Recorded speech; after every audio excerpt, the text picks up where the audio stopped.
자, 오늘도 저번 시간에 이어서 구내염 끝판왕 시리즈 2탄, 오늘은 구내염의 치료에 대해서 제가 설명드릴게요.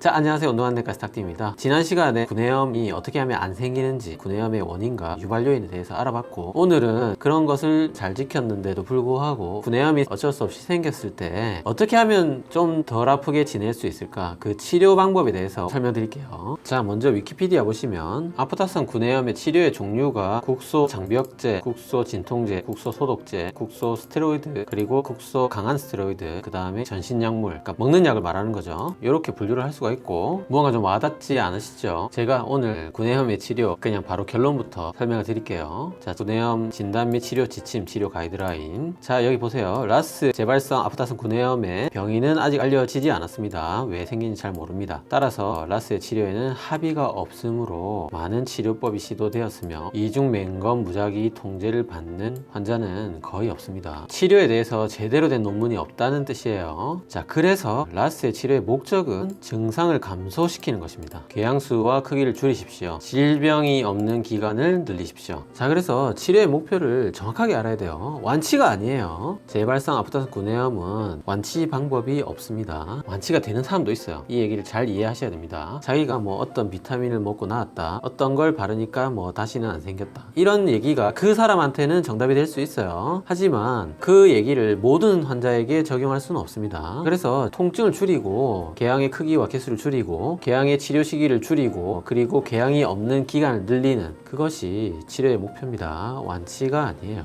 고통을 완화하는 게 목표라는 거예요. 자, 저번 시간과 마찬가지로 오늘도 각종 민간요법, 그리고 모든 논문, 모든 유튜브 제가 전부 다 봤고, 오늘도 구내염 치료의 끝판왕 버전으로 설명드릴게요. 그 첫 번째로 민간요법부터 알아보겠습니다. 제가 설명드릴 거는 소금물 가글, 베이킹소다 가글, 꿀 바르는 거, 비타민, 벌꿀 프로폴리스, 이렇게 설명을 드려볼게요. 자, 세계에서 가장 유명한 병원 메이오 클리닉에서 만들어 놓은 홈페이지에 생활양식 및 가정요법, 이게 민간요법이죠. 잎을 소금물이나 베이킹소다로 헹구는 것, 그리고 얼음 조각을 대는 것, 뭐 이런 것들이 있어요. 자, 그래서 각각 논문을 제가 다 찾아봤습니다. 먼저 베이킹소다. 자, 논문에 보면 여기에 뭐 베이킹소다 어떤 원리로 재발성 아프타성 구내염을 줄이는지 근거가 나와 있지는 않아요. 근데 베이킹소다로 가글을 해볼 수 있다, 이런 게 1980년 논문에 하나 있었고요. 그 다음에 소금물은 제가 논문을 정말 다 뒤져봤는데 딱히 좀 제대로 된 논문은 없었어요. 제가 찾기로는 없었습니다. 자, 이런 사이트가 있긴 했어요. 가글링 소금물이 구강궤양 치료에 도움이 됩니까? 자, 여기에 어떤 근거는 없어요. 근거는 없는데 제리린 박사가 소금물로 가글을 하면 입안의 알칼리성을 줄이고 타액 방어세포의 수분 수준을 높여서 궤양 치유 속도를 높이고 고통을 줄여준다, 뭐 이런 개인적인 의견이 있었습니다. 대신 이런 제리린 박사도 소금물 상처에 문지르지는 마라, 이렇게 돼 있었습니다.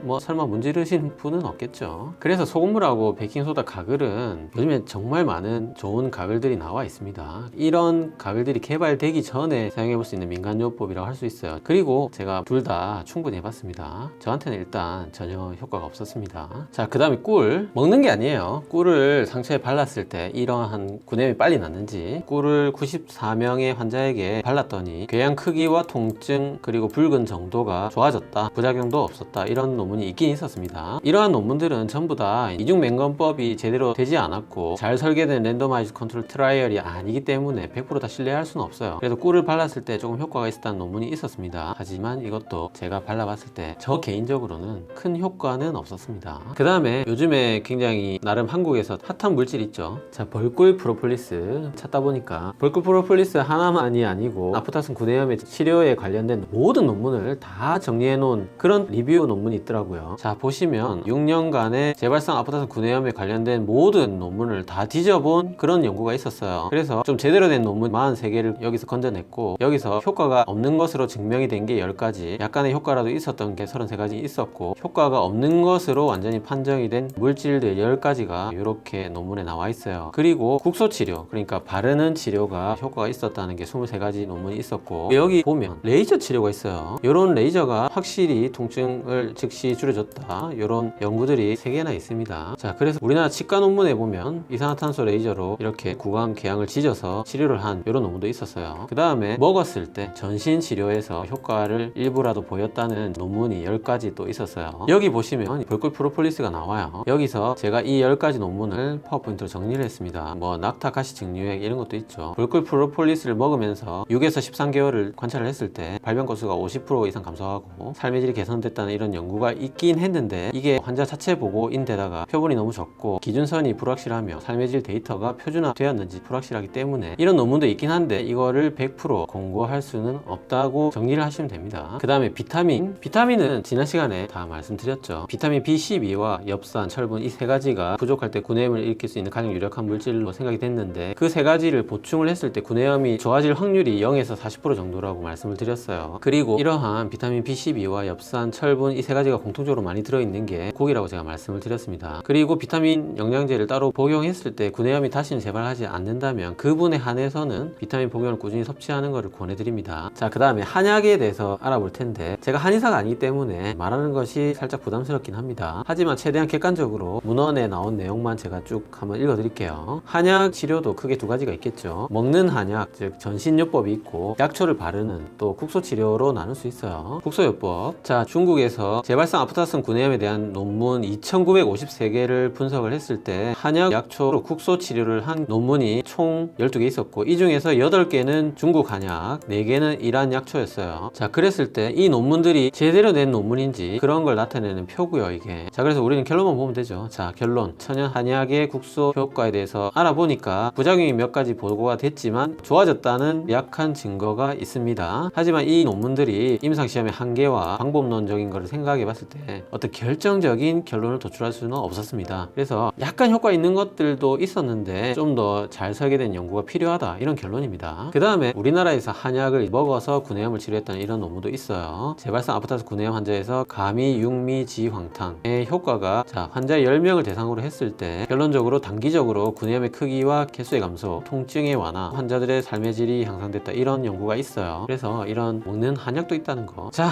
지금까지 해외 논문과 각종 민간요법, 구전되어 온 여러가지 구내염이 좋다는 이야기들 전부 다 알아봤고, 이런 것들은 굉장히 좀 애매하죠. 자, 실질적인 정말 우리나라에서 지금 쓰이고 있는 치료를 특히 국소 치료 중심으로 전부 다 제가 파워포인트 총 정리해서 다시 처음부터 끝까지 또 설명드릴게요.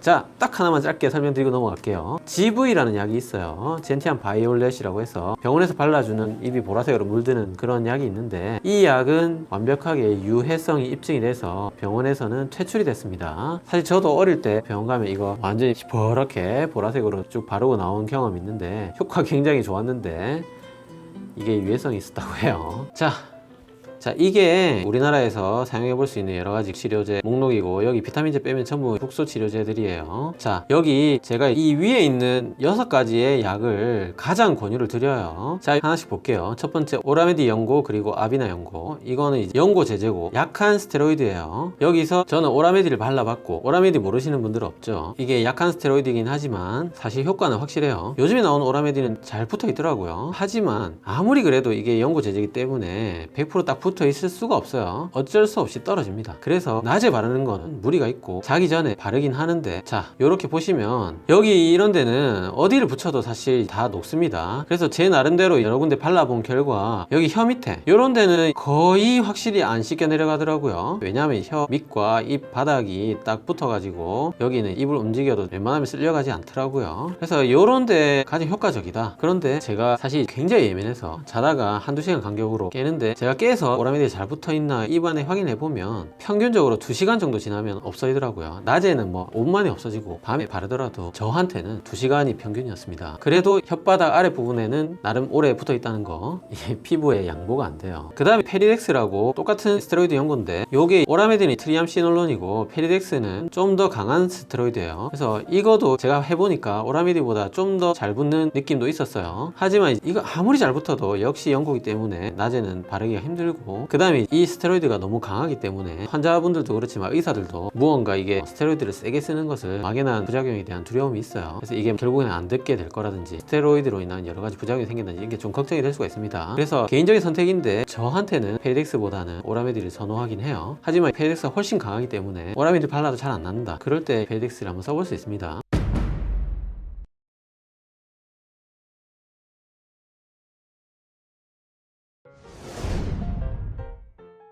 그 다음에 아프타치는 정제같이 생긴 패치인데 지난 시간에 제가 어떻게 붙이는지 설명을 드렸죠. 붙이는 방법 참조해 주시고, 아프타치도 결국은 오라메디 같은 경도 스테로이드예요. 그런데 아프타치가 좋은 게 뭐냐면 사실 가장 구내염이 많이 나는 위치가 여기잖아요.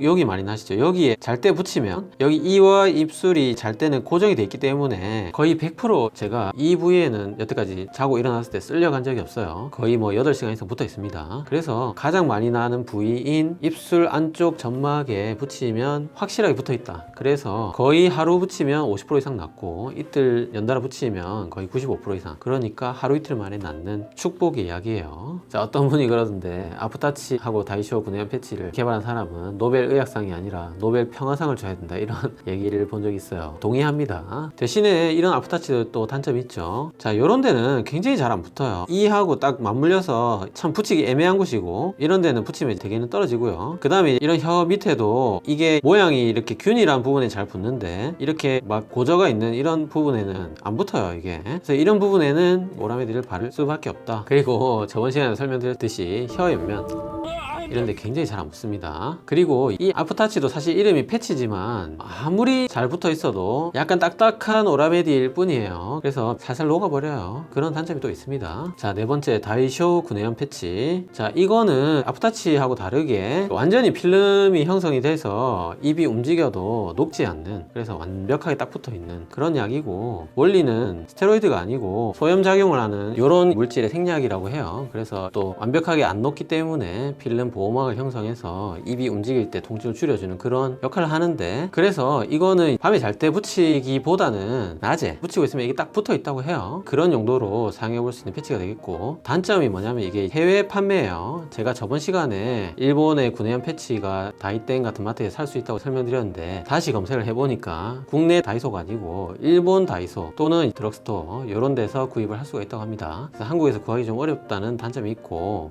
낮에 붙여볼 수 있다. 그 다음에 유고 오라케어라고, 이거는 약은 아니고 필름 보호막을 형성하는 액상 밴드라고 해요. 그래서 바르면 딱 그냥 막만 형성해서 낮에 통증을 줄여주는 그런 보호막 형태로 의료용 기구로 등록이 돼 있다고 해요. 그래서 저도 한번 써보고 싶긴 한데 이 유고 오라케어의 또 단점은 굉장히 비싸다고 해요. 제 가격은 정확하게 모르겠습니다.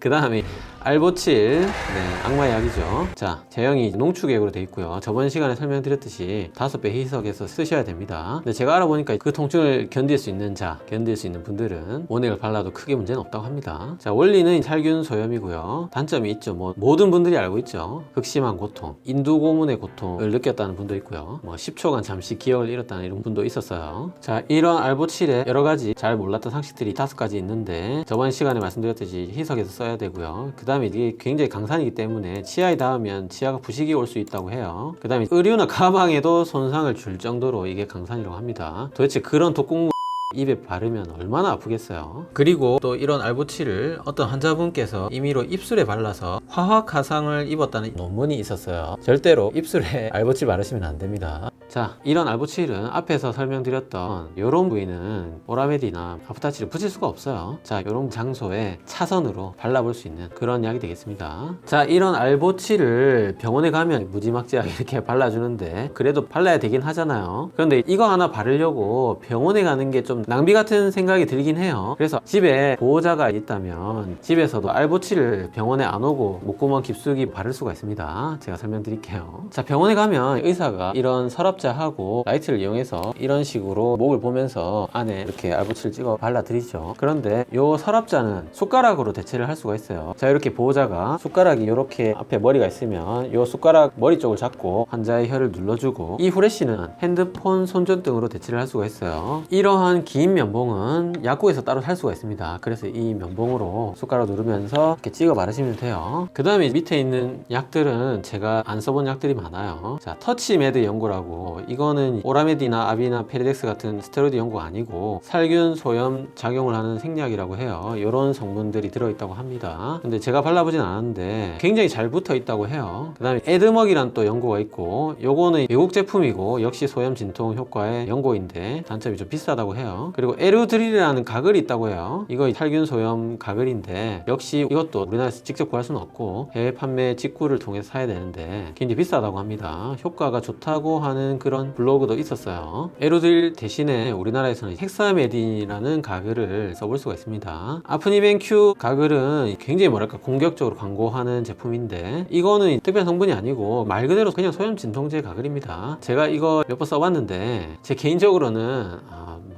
큰 효과 있지는 않았습니다. 그 다음에 사이로카인이나 스프레이가 있고 마취제예요. 그 다음에 카트신 겔, 카미스타드 N 겔 연고가 있어요. 둘 다 겔 형태의 연고고 둘 다 마취제입니다. 그래서 이거는 오라메디처럼 붙어 있는 게 아니고 로션처럼 우리가 바르면 그냥 싹 흡수되는 그런 제재로 돼 있고요. 제가 해봤는데 굉장히 효과 좋아요. 근데 시간이 너무 일시적입니다. 바르면 진통이 바로 돼버리는데 한두 시간 지나면 그대로 또 아파요. 그 다음에 비타민제 앞에서 제가 설명드렸고 효과가 있는 사람도 있고 없는 사람도 있다. 그 다음에 앞에서 설명드렸던 레이저 치료, 이게 요즘에 새로 뭐랄까 각광받고 있는 치료고 원리는 소작술이에요. 레이저로 궤양을 다 태워버립니다.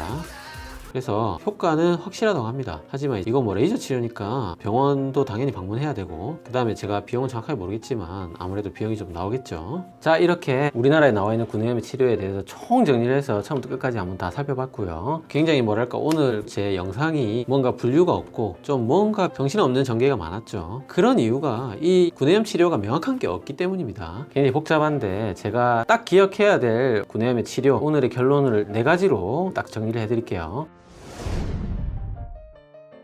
첫 번째, 예방할 수 있으면 예방하는 게 좋아요. 지난 시간에 설명드렸던 구내염 안 걸리는 법 영상 참조해 주시고요. 지난 시간에 결론으로 첫 번째, 딱딱한 음식과 탄산 안 먹기. 두 번째, 본인이 알러지를 일으킬 수 있는 음식이나 약물 피하기. 세 번째, 입이 안 마르도록 물 많이 마시는 등 주의하기. 네 번째, 고기 잘 먹기. 다섯 번째, 잘 자기. 여섯 번째, 감기 안 걸리기. 이런 6가지를 통해서 예방할 수 있으면 예방을 하는 게 좋습니다. 그 외에 비타민제라든지 오늘 설명드렸던 벌꿀 프로폴리스, 에르드릴 가글이나 헥사메딘 가글, 이런 것들은 해보시고 되면 그걸로 하시면 됩니다. 두 번째, 이렇게 예방을 했는데도 낫다. 여기서부터 진짜 결론이에요. 낫다 그러면 아프타치가 붙는 부위에는 아프타치를 1번으로 붙이시고, 아프타치가 안 붙는 부위는 오라메디를 2번으로 발라보시고, 아프타치 오라메디 둘 다 안 붙는 부위에는 세 번째로 알보칠을 발라볼 수 있어요. 아프타치나 오라메디는 밤에 붙이거나 바르고 자는 게 좋고, 알보칠은 밤낮이 상관없습니다. 자, 세 번째로 낮 동안에 활동해야 될 때 아픈 게 지장이 있다 그러면 보호막 종류를 발라볼 수 있어요. 첫 번째, 다이쇼 구내염 패치, 두 번째, 카미스타드 앤 겔 연고 마취제, 세 번째, 유고 오라케어. 이렇게 3가지 보호막이나 마취제를 낮에 활동할 때 불편하다면 한번 발라볼 수 있습니다. 자, 네 번째, 그래도 안 된다 이러면 레이저 치료가 효과가 입증이 돼 있으니까 마지막으로 받으러 가시면 됩니다. 자, 오늘 구내염이 생긴 분들을 위한 치료법 끝판왕 버전으로 설명드렸고, 오늘도 3줄 요약으로 마무리할게요.